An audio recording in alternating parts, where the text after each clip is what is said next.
I walked past the reception area to the jetty, trying not to get noticed, and quickly headed to where the other speedboats were. I quickly put my shades on and wrapped a scarf around my head, too scared that the staff might recognize me as a fraud.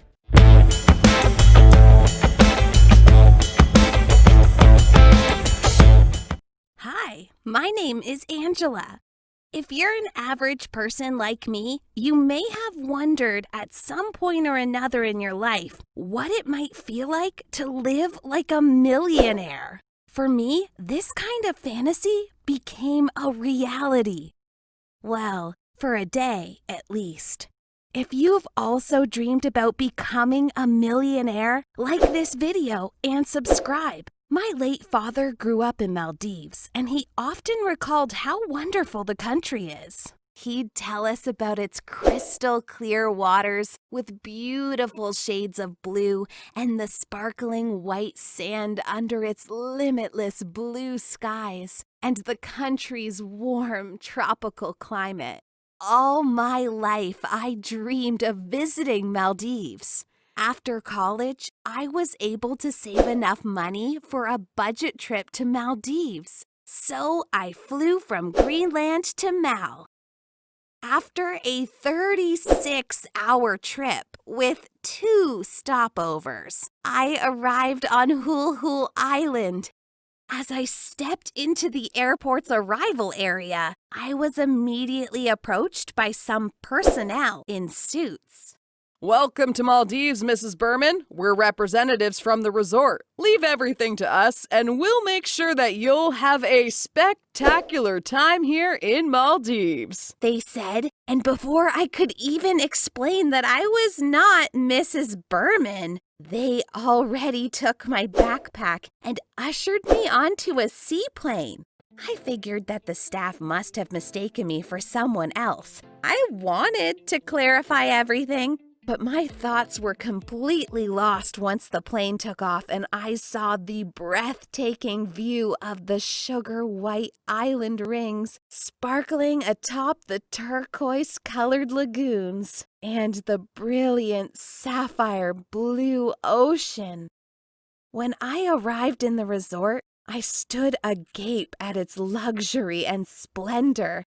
I've looked up some photos and videos about Maldives on the internet, so I thought I was prepared for what I was about to experience. But the place was 10 times more incredible than what I had ever imagined, and I was left speechless. A personal butler, who was named Mrs. Friday, led me to an overwater villa located along a jetty. I was so amazed I couldn't stop taking selfies. How much does one night cost here? I asked out of curiosity.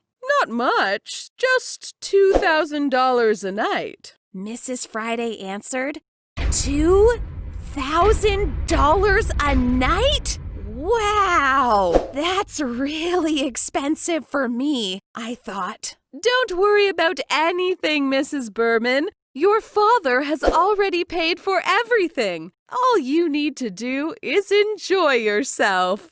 Mrs. Friday continued as if she were reading my thoughts. The villa was spectacular. Aside from its eco-chic interiors, it had a private pool on the terrace, a glass-bottomed area that offered an underwater experience, and a retractable roof that slid back at the touch of a button, which was perfect for stargazing.